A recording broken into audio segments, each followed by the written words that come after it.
ఇన్నాళ్ళు ఒక లెక్క ఇప్పటి నుంచి మరో లెక్క అని తేల్చి చెప్పేశారు అమెరికా అధ్యక్షుడు డొనాల్డ్ ట్రంప్. సుంకాల విషయాల్లో ఏ దేశాన్ని వదిలిపెట్టేదే లేదని ఆయన స్పష్టం చేశారు. ప్రపంచ దేశాలు ఊహించినట్టే సుంకాలతో విరుచుకుపడ్డారు. దానికి సంబంధించిన అప్డేట్స్ చూద్దాం. అమెరికాలో అమల్లోకి వచ్చాయి సుంకాలు. అధికారిక ఆదేశాలపై ట్రంప్ సంతకాలు చేశారు. ఉత్తర్వులు తక్షణం అమల్లోకి వస్తాయని ప్రకటించేశారు. ఇక భారత్ నుంచి వచ్చే దిగుమతులపై 26% సుంకం విధించనున్నారు. ప్రధాని మోదీ తనకు మంచి స్నేహితుడు, కానీ అమెరికాతో భారత్ సరిగా వ్యవహరించడం లేదన్నారు Trump. China, Japan, Thailand, Vietnam, Bharat వంటి దేశాలు అమెరికా ఉత్పత్తులపై భారీ సుంకాలు విధిస్తున్నాయన్నారు ట్రంప్. ఇతర దేశాలు విధిస్తున్న సుంకాల్లో సగమే విధిస్తున్నామని, ఆ దేశాలపై జాలితోనే సగం సుంకాలు ప్రకటిస్తున్నామన్నారు ట్రంప్. ఇతర దేశాలపై విధించిన టారిఫ్లు వెంటనే అమల్లోకి వస్తాయని స్పష్టం చేశారు ట్రంప్. ఈ రోజును లిబరేషన్ డేగా అభివర్ణించిన ట్రంప్, అమెరికా ఇండస్ట్రీ ఈ రోజు పునర్జన్మించిందని చెప్పారు.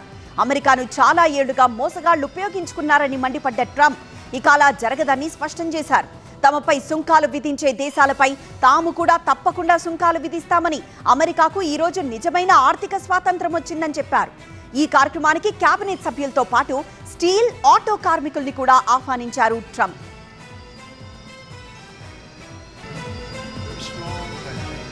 భారత్ పై 26% సుంకాలు విధిస్తున్నట్లు ప్రకటించారు ట్రంప్. ఈ సందర్భంగా భారత ప్రధాని మోదీ గురించి ప్రత్యేకంగా ప్రస్తావించారు అమెరికా అధ్యక్షుడు. తనకు మోదీ మంచి స్నేహితుడు, కానీ అమెరికాతో భారత్ సరైన విధంగా వ్యవహరించడం లేదని ఆరోపించారు. తమ ఉత్పత్తులపై భారత్ 52% సుంకాలను విధిస్తోందన్నారు ట్రంప్. అలాగే చైనాపై 34% సుంకాలు విధించనున్నట్లు అమెరికా అధ్యక్షుడు ప్రకటించారు. వాణిజ్యంలో కొన్నిసార్లు శత్రువు కంటే స్నేహితుడు చాలా ప్రమాదకరమన్నారు ట్రంప్. దిగుమతి చేసుకుంటోన్న ఆటోమొబైల్స్ పై అమెరికా కేవలం 2.4% సుంకాలు మాత్రమే విధిస్తోందని, కానీ కొన్ని దేశాలు తమ ఉత్పత్తులపై భారీ టారిఫ్స్ అమలు చేస్తున్నాయన్నారు. అమెరికా నుంచి దిగుమతి చేసుకున్న బైక్స్ పై భారత్ 70%, వియత్నాం 75% సుంకాలు విధిస్తున్నాయని మండిపడ్డారు. అందుకే అన్ని విదేశీ తయారీ ఆటోమొబైల్స్ పై 25% సుంకాలు విధిస్తున్నామని చెప్పారు. తమ ప్రభుత్వం విధిస్తున్న టారిఫ్ తో అమెరికాలో మళ్లీ పెద్ద ఎత్తున ఉద్యోగాలు వస్తాయన్నారు Trump.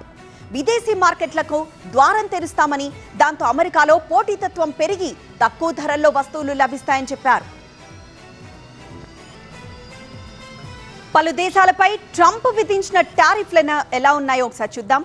Bharat 26%, China 34%, EU 20%, Taiwan 32%, Japan 24%, దక్షిణ Korea 25%, Thailand 36%, Switzerland 31%, Indonesia 32%, Malaysia 24%.